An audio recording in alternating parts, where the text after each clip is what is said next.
Retire happy. Well, when people actually, when they're about to retire, when they do retire, you've got the go-go years, the first 10 years or so, the go-go years. You're healthy, you're vibrant, and you want to accomplish all the things that you put off in your working years. And then you've got the slow-go years, slowing down a little bit. You might want to do things, but you can't do as much.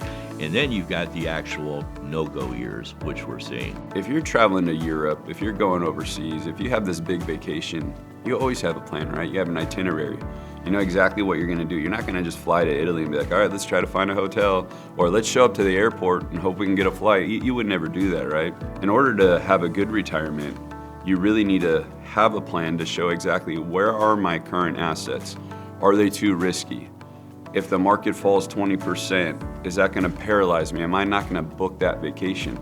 So by having a plan and showing where everything lives right now, it's going to give you a lot of confidence in the future to live the retirement you want. What the Ivanoff Retirement Roadmap is, it's to avoid that kind of strategy in retirement. Well, I think for a lot of people is they don't realize that income is the outcome that matters. Sometimes they say, whoa, I don't want to take any risks. And then you run the analysis on, and they are 65 on red, really taking risks, some 80%, and they have no idea.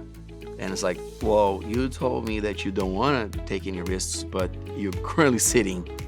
You can really lose your shirt here. You really have to worry about, am I taking care of them? So you need to know them that much, because things change and you have to be a part of their life. They have to trust you with that. So getting to know people, you can better service them. Early on, when I first started with Travis and Paul, Travis was sitting in with a client. She was a nurse her whole career. She worked really, really hard, but she was also a single mother. When she came in, she didn't have any clarity or any certainty that retirement was even on the table for her. It was her plan before meeting with us that she was just gonna keep working, and she was maybe gonna retire from her career and then do smaller jobs to supplement her income. I remember very clearly her tearing up and telling Travis, I didn't think I was gonna be able to retire, and now I can, and I'm so grateful.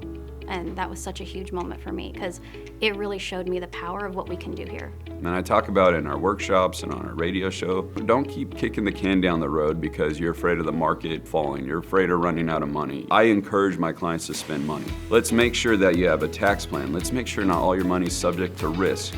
Let's make sure we're enjoying that money and that you have permission to spend it.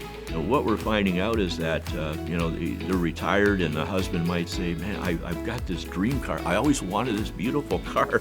They don't buy it. They have the money for it. Or I love playing golf, but they don't join the country club. They're afraid they're going to run out of money before they run out of life, and they don't have to feel that way. So by the time we build out our Ivanoff Retirement Roadmap, they feel confident in their plan that, hey, we can spend the money. Like, go on that trip to Italy, fly business class, right? Stay in the villa, don't stay in the hotel. Do what you really want to do. Let us worry about the retirement planning side of things. You just enjoy your life.